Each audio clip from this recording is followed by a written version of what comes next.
The emergency klaxons screamed through the corridors of the Galactic Council station as Admiral HFY stumbled through the smoke-filled command center. His 4 arms moved frantically across holographic displays, while his compound eyes tracked the devastating battle unfolding in space around them. The Void Hunters had returned, and with them came weapons that turned living beings into crystallized statues within seconds. "Admiral, the Third Fleet is completely gone," reported Commander Thel Nara, her voice barely audible over the chaos. "The Zerathi battleships lasted only minutes before their crews were turned to crystal. The Moltharn heavy cruisers didn't even have time to retreat."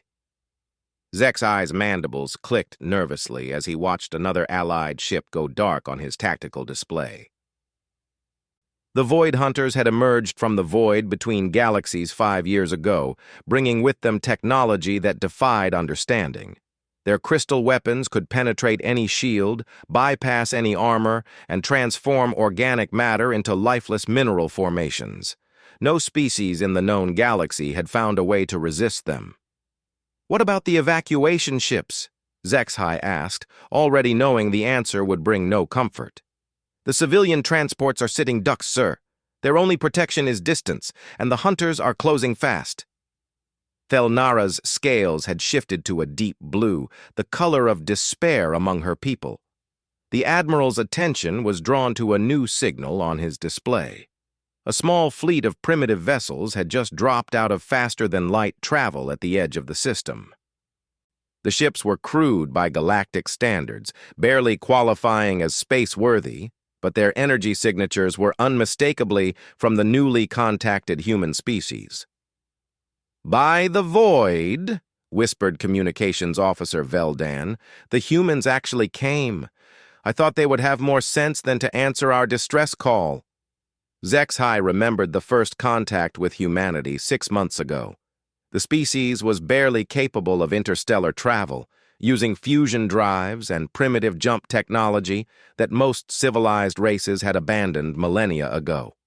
Their planet, called Earth, existed on the far rim of the galaxy in a region so remote that it had never been properly surveyed. When the Council's deep space explorers had stumbled upon their solar system, it had been considered little more than a curiosity. The humans had been eager to join the galactic community, despite their obvious technological disadvantages.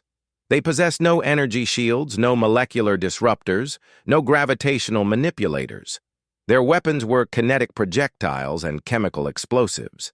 Their armor was simple metal alloys. By any reasonable measure, they were thousands of years behind the most primitive Council member species.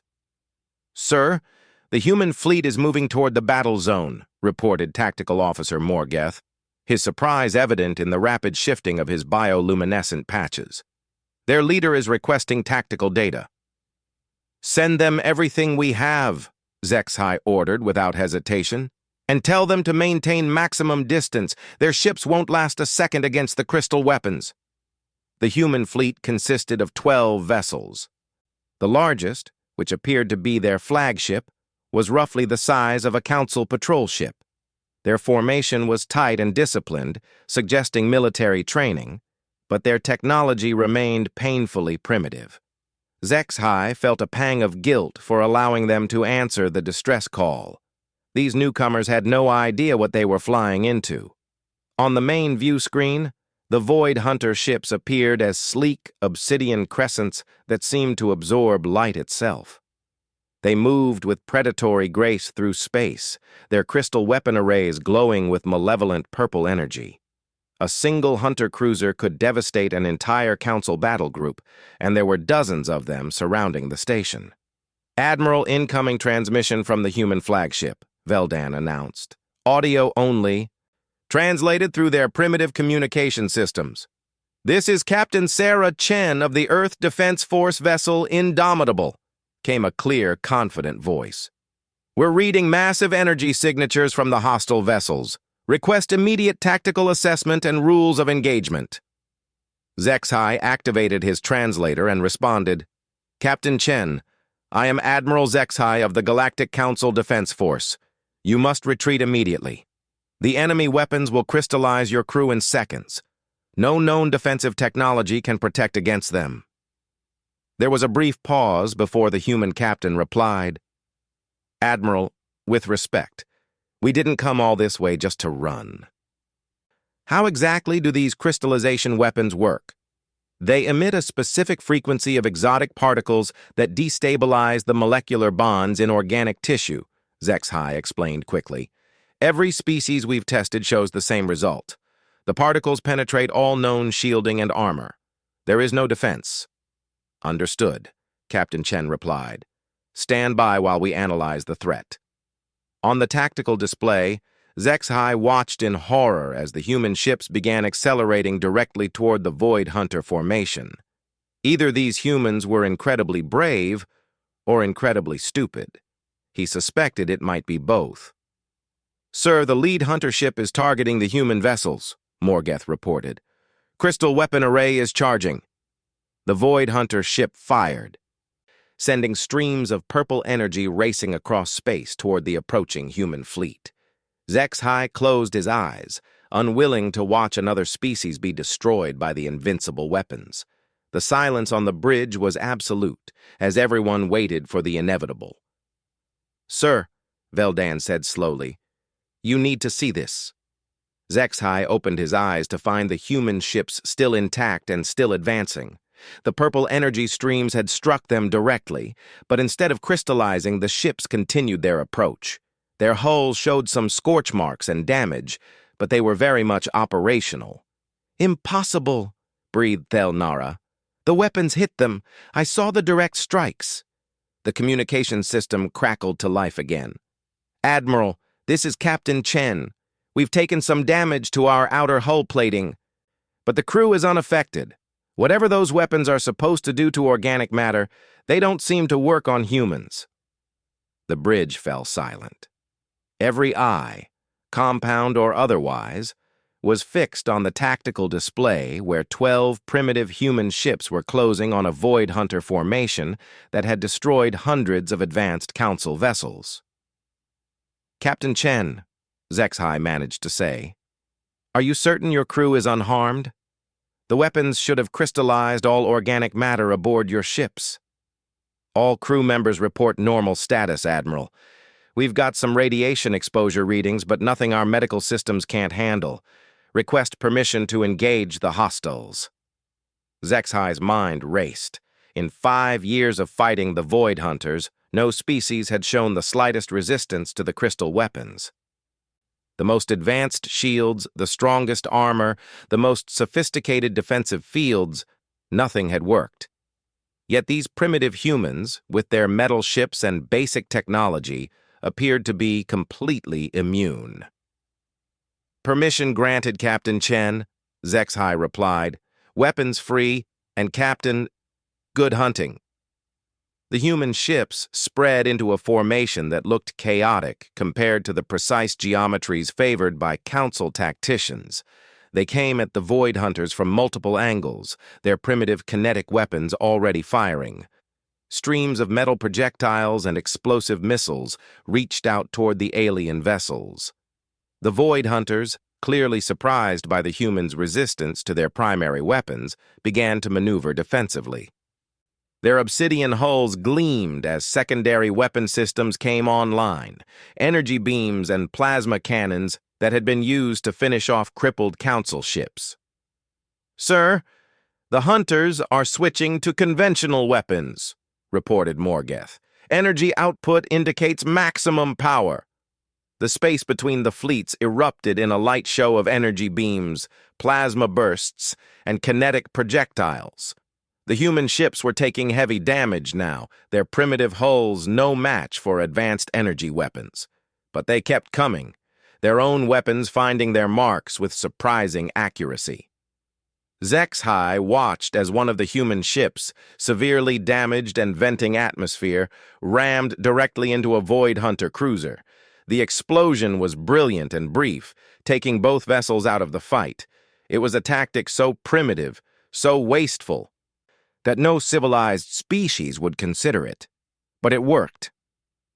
"Admiral," Veldan said urgently. "I'm receiving reports from all over the battle zone. Council ships are moving to support the humans. Morale is through the roof. They think we finally have a chance." Indeed, surviving Council vessels were emerging from hiding positions and moving to engage the Void Hunters.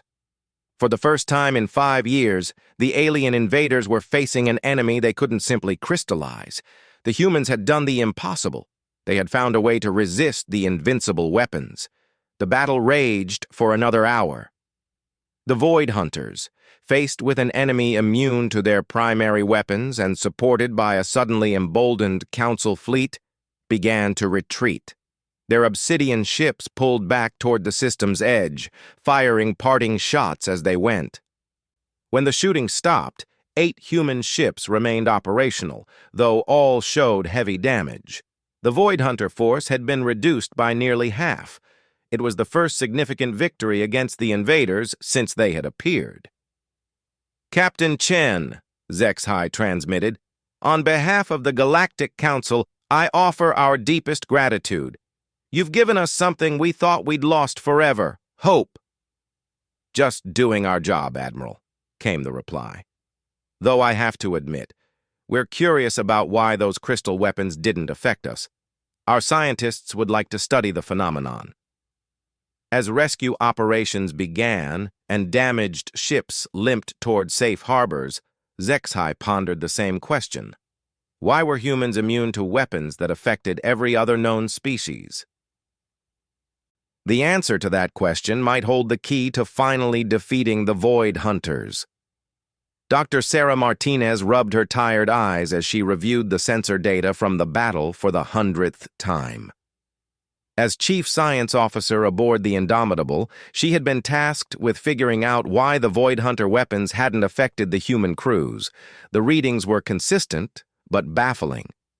"The exotic particle beam definitely penetrated our hulls," she muttered to her research team gathered in the ship's small laboratory.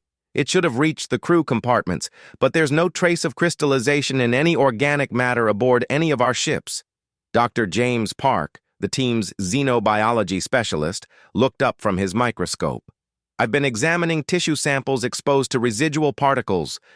They show no molecular disruption whatsoever. It's as if the human cellular structure is completely incompatible with the crystallization process." "That doesn't make sense," argued Dr. Lisa Wong, their molecular physicist. "Every organic molecule should be affected the same way. Carbon-based life is carbon-based life, regardless of the planet of origin."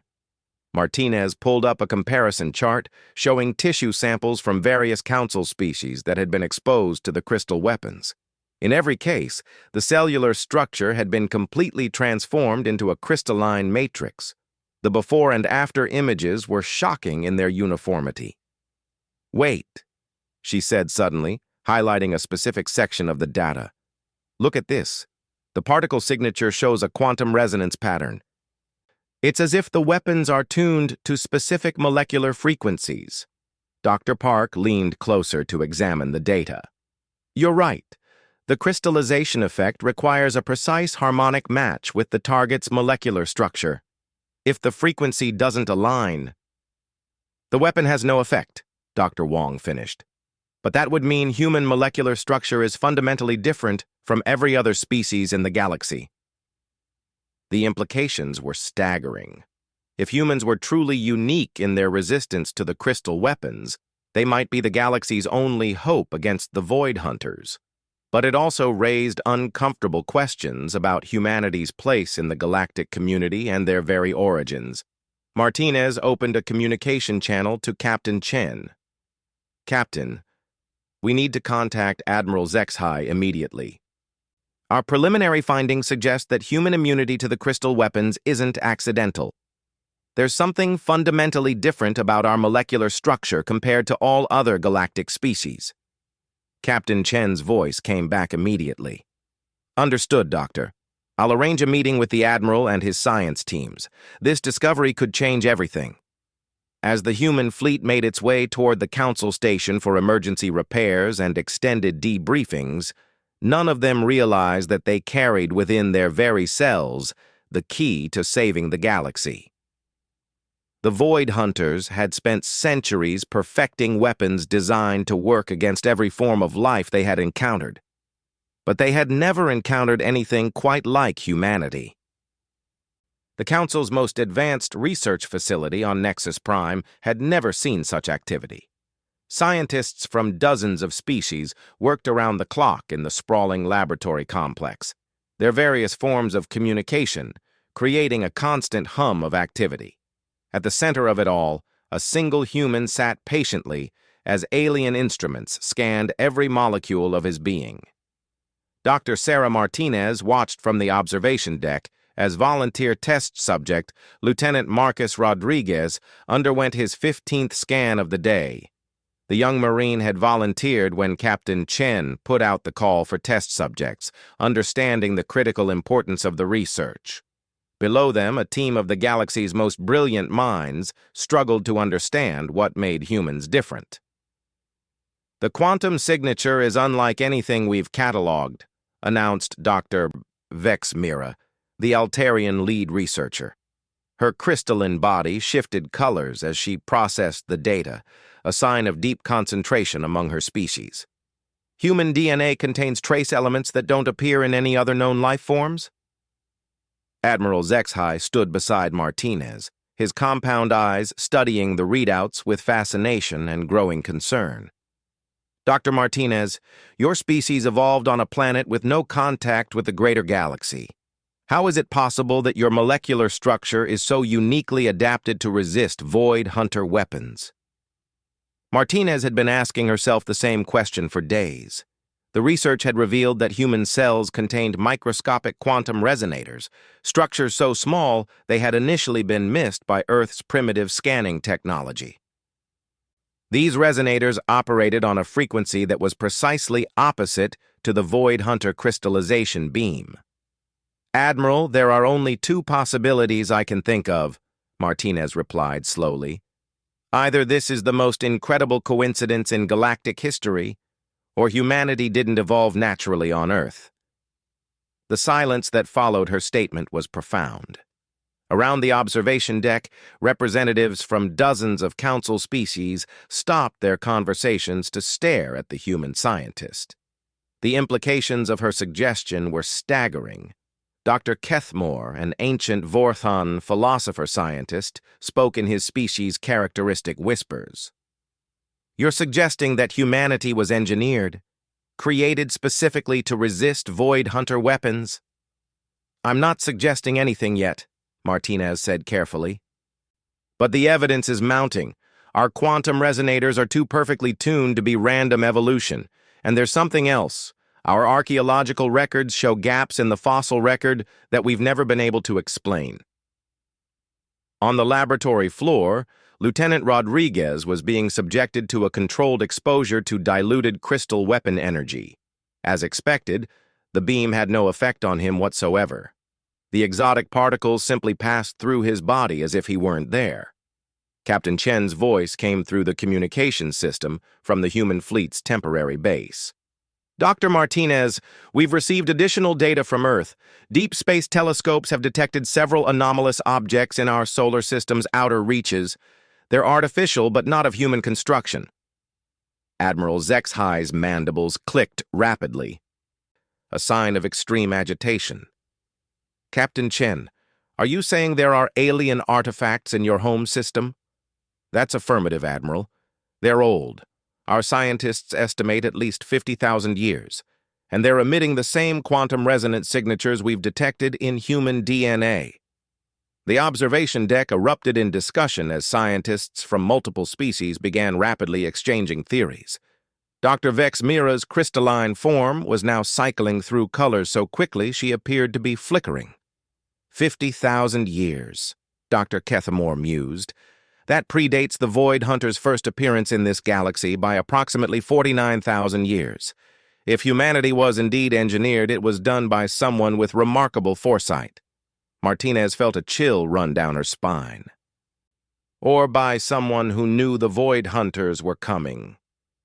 The laboratory suddenly fell silent as the implications sank in.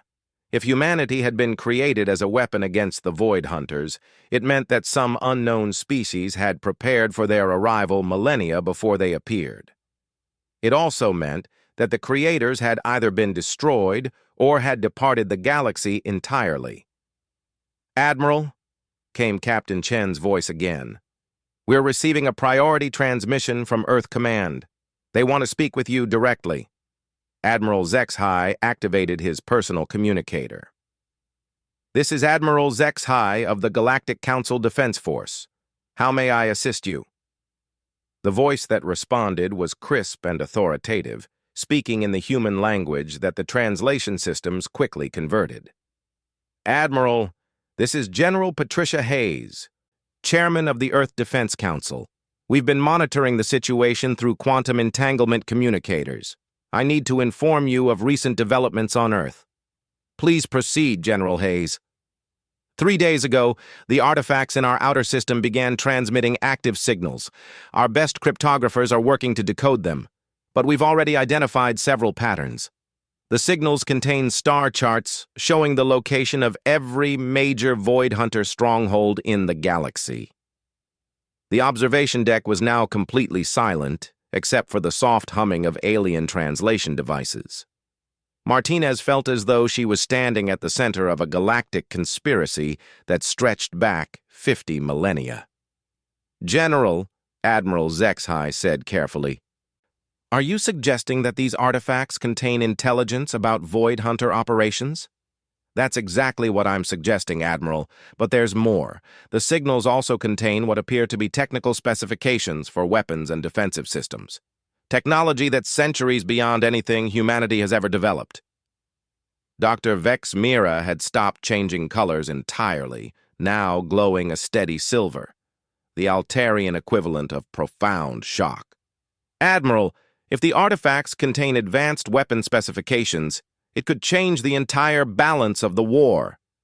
Martinez's scientific mind was racing. "General Hayes, have you been able to determine who created these artifacts?" "Negative, Dr. Martinez, but we found something interesting. The quantum signatures match perfectly with certain rare minerals found only in Earth's core. Whoever built these devices didn't just hide them in our solar system. They designed them specifically to work with elements unique to our planet." Lieutenant Rodriguez had finished his testing and was being escorted to the recovery area. As he passed the observation deck, he gave a small wave to the assembled scientists. Martinez realized that he and every other human carried within their bodies the legacy of an ancient war they were only now beginning to understand. "Admiral HFY," General Hayes continued, "we're prepared to share everything we've discovered with the Council. But we need to establish a joint research facility immediately. If these artifacts contain the key to defeating the Void Hunters, we can't afford to waste time." "Agreed, General. I'll authorize the establishment of a classified research station. We'll need your best scientists and complete access to the artifact data." As the communication ended, Admiral HFY turned to address the assembled researchers. "Ladies, gentlemen, and beings of various forms, we may be looking at the greatest archaeological discovery in galactic history. Dr. Martinez, I want you to lead the human contingent of the research team." Martinez nodded, though her mind was still reeling from the implications. "Admiral, there's one more thing we need to consider.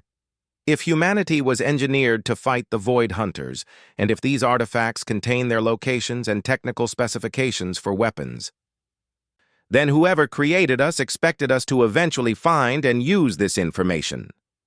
Which means," Dr. Kethmore added slowly, "that the original plan is still in motion. 50,000 years later, we're still following a strategy laid down by an extinct civilization." The weight of that revelation settled over the room like a heavy blanket. Humanity wasn't just immune to Void Hunter weapons. They were living weapons themselves, created by an unknown species that had seen the invasion coming and prepared the ultimate counterstrike. Dr. Vex Mira's crystalline form began to glow brighter. "If this is true, then the Void Hunters may not realize what they're truly facing. They see primitive humans as a minor inconvenience. They don't understand that humanity represents the culmination of a 50,000-year plan to destroy them. Captain Chen's voice crackled through the communicator again. All stations, be advised. Long-range sensors are detecting Void Hunter fleet movements throughout the sector. It appears they're massing for a major offensive. Whatever we're going to do, we need to do it fast. Admiral HFY began issuing rapid orders for the establishment of the Joint Research Facility. As ships prepared to depart for Earth and scientists gathered their equipment, Martinez couldn't shake the feeling that they were pieces in a game that had begun before recorded galactic history. The ancient artifacts waiting in Earth's outer system might hold the key to victory, but they also represented something far more profound. Humanity's entire existence might be the result of genetic engineering on a scale never before imagined. They weren't just fighting for the galaxy's freedom, they were fulfilling their biological destiny. As the various species dispersed to their respective duties, Dr. Kethmore approached Martinez with a question that would haunt her for days to come. Dr. Martinez, if humanity was created specifically to fight the Void Hunters, what happens to your species when the war is over? What purpose were you designed to serve in a universe at peace? Martinez had no answer, but as she watched the stars through the observation deck's transparent aluminum windows, she wondered if their mysterious creators had considered that question as well. Somewhere in the ancient artifacts waiting near Earth, there might be answers that would reshape humanity's understanding of their place in the universe. The Joint Research Facility orbiting Earth hummed with activity as scientists from across the galaxy worked to decode the ancient artifacts. 3 weeks had passed since the discovery, and the Void Hunter fleet was now less than 72 hours from reaching the core worlds. If the artifacts held the key to victory, time was running out to unlock their secrets. Dr. Sarah Martinez stood before a massive holographic display showing the decoded star charts. Red dots marked every known Void Hunter stronghold, while blue indicators showed their current fleet positions. The accuracy was terrifying and perfect. The ancient creators had somehow predicted the invaders' expansion patterns with impossible precision. The final translation matrix is complete, announced Dr. Vexmira, her crystalline form pulsing with excited energy. We've successfully decoded the weapon specifications. Admiral HFY, you need to see this. The Admiral approached the display where technical schematics materialized in three-dimensional detail. The weapon designs were unlike anything in the galactic arsenal. Sleek, organic-looking devices that seemed to blend technology with biology. These aren't just weapons, breathed Dr. Kethmore. They're symbiotic systems designed to interface directly with human neural patterns. The wielder and the weapon become a single entity. Captain Chen studied the specifications with the eye of a military tactician. Dr. Martinez, according to these readings, the weapons can only be operated by humans. The neural interface requires the same quantum resonators that make us immune to their crystal beams. Which means, Martinez realized, that not only are humans the only species that can resist Void Hunter weapons, we're also the only ones who can use the weapons designed to defeat them. Admiral HFY's mandibles clicked rapidly as he processed the implications. How long would it take to manufacture these weapons? Dr. Vexmira consulted her crystalline memory banks. The specifications include molecular fabrication instructions. With our combined industrial capacity, we could produce enough weapons to arm the entire human fleet within 48 hours. But Admiral? She paused, her form shifting to a deep amber color. The weapons require a biological component that can only be harvested from living humans. The laboratory fell silent. Captain Chen was the first to speak. What kind of biological component? Neural tissue, Dr. Kethmore said quietly. Specifically, tissue from the quantum resonators in the human brain. The process appears to be non-lethal, but it would require every human to undergo surgical extraction. Lieutenant Rodriguez, who had remained as the primary test subject throughout the research, stepped forward. "Doctor, are you saying we need to donate parts of our brains to make these weapons work?" "Not exactly," Martinez said, studying the specifications more carefully. "The neural tissue regenerates completely within 72 hours. It's more like donating blood, temporary but renewable. However, during the extraction and regeneration process, the donor would experience enhanced cognitive abilities." "Enhanced how?" Captain Chen asked. Dr. Vex Mira manipulated the holographic display to show detailed neural pathway maps. The quantum resonators apparently serve as a bridge between human consciousness and advanced computational systems. During the regeneration process, humans would gain temporary access to processing capabilities far beyond normal parameters. Admiral Zexhai studied the tactical situation on his personal display. "Captain Chen, the Void Hunter fleet will reach the core worlds in 65 hours. If we begin weapon production immediately, your enhanced human crews could be ready for deployment with less than 12 hours to spare." "Admiral," came the voice of General Hayes through the communication system, "Earth Command has reviewed the specifications. We're authorizing full participation in the program. Every human in the fleet has volunteered for the neural extraction procedure." Martinez felt a surge of pride in her species, followed immediately by profound concern. "General, we should discuss the potential long-term effects. We're talking about temporarily altering human brain chemistry on a massive scale. The psychological implications could be—" "Dr. Martinez," Captain Chen interrupted, "with respect, if we don't stop the Void Hunters in the next 3 days, there won't be any long-term effects to worry about. The entire galaxy will be crystallized." She knew he was right, but the scientist in her rebelled against rushing into unknown territory. "Captain, at least let me perform additional tests. We need to understand what enhanced cognitive abilities actually means." "I volunteer," Lieutenant Rodriguez said immediately. "I've been your test subject this whole time. Let's find out what these weapons can really do." Dr. Vex Mira prepared the extraction procedure while Martinez monitored Rodriguez's vital signs. The process was surprisingly simple: a small incision at the base of the skull, followed by extraction of tissue samples no larger than a pinhead. The quantum resonators were microscopic but incredibly dense with information. "Extraction complete," Dr. Vex Mira announced. "Neural regeneration should begin immediately. Lieutenant Rodriguez, how do you feel?" Rodriguez sat up on the examination table, blinking slowly. When he spoke, his voice carried a strange new quality, still recognizably human, but with undertones that seemed to resonate at frequencies beyond normal hearing. "I feel connected," he said, looking around the laboratory with eyes that seemed to perceive far more than before. "I can see the quantum signatures of everyone in this room. Dr. Martinez, your neural patterns show elevated stress levels due to concerns about the unknown variables in this procedure."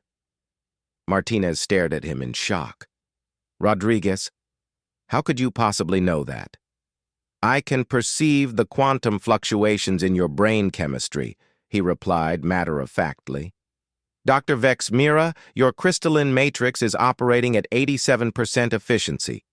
You should increase your energy consumption by 12% to optimize performance." Dr. Vex Mira's form immediately brightened as she adjusted her internal processes. "He's correct. How did you determine my efficiency ratings?" "It's obvious," Rodriguez said, then paused as if surprised by his own statement. "No, wait. It shouldn't be obvious. But I can see it clearly. It's like having access to a cosmic database of information." Captain Chen stepped closer to the examination table. "Rodriguez, can you understand the weapon specifications better now?" The lieutenant turned to look at the holographic displays, and his expression changed entirely. "Oh, He breathed. I see. These aren't just weapons. They're keys. Keys to what?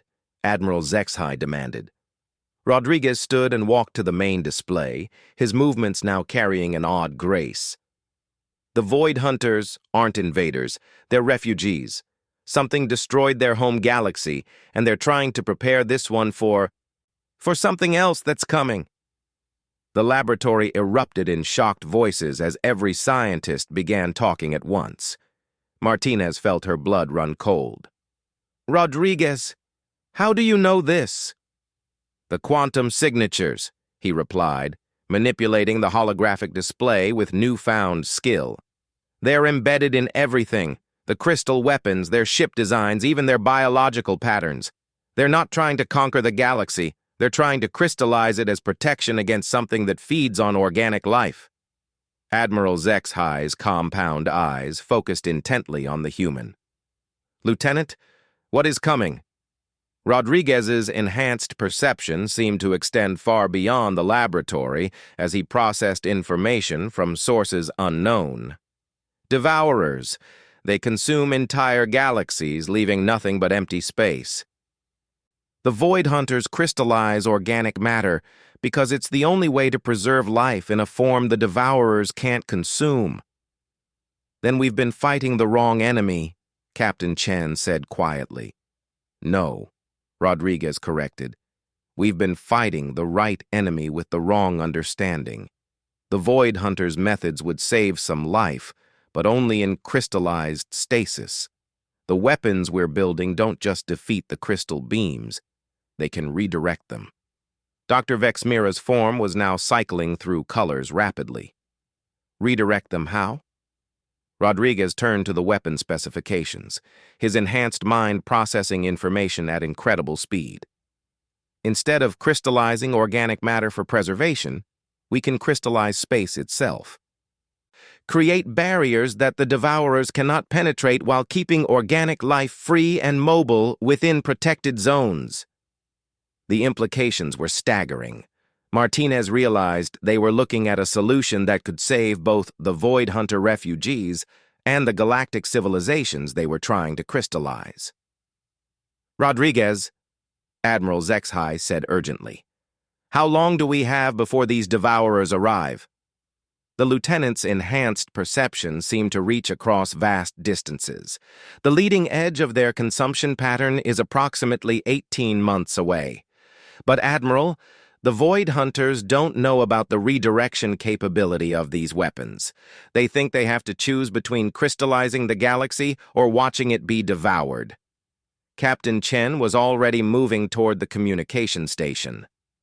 General Hayes, we need to accelerate the production schedule, and we need to open communication channels with the Void Hunter fleet. Captain, Admiral Zexhai said, they've never responded to communication attempts. They will now, Rodriguez said with certainty. When they detect the quantum signature of these weapons, they'll know that someone else survived the Devourers, someone who developed a better solution than crystallization. As the laboratory buzzed with renewed activity, Martinez watched Rodriguez carefully. His enhanced abilities were remarkable, but she couldn't shake the feeling that they were still missing something crucial. Rodriguez, she said quietly, the ancient artifacts, who created them? Who had the foresight to engineer humanity as the key to this solution? The lieutenant turned to her, and for a moment his enhanced perception seemed to look beyond the present moment. Survivors, he said simply. The last civilization to face the Devourers. They couldn't save themselves, but they could prepare others who came after. Humanity wasn't just engineered to fight the Void Hunters, we were created to save them. Admiral Zexhai activated the station's main communication array. All ships, all stations, priority alert. Begin immediate production of the ancient weapons, and prepare for the most important first contact in galactic history. We're about to offer the Void Hunters something they thought impossible, a way to preserve life without destroying it. As the massive industrial effort began and human volunteers lined up for the neural extraction procedures, Martinez realized that they were witnessing the culmination of a plan 50,000 years in the making. The ancient creators had given their successors not just immunity to the Void Hunter weapons, but the key to transforming enemies into allies against an even greater threat. The real war was just beginning, but for the first time since the Void Hunters appeared, the galaxy had hope for a future where all life could survive in freedom. And at the center of that hope stood humanity, not as conquerors, but as the bridge between civilizations facing annihilation together.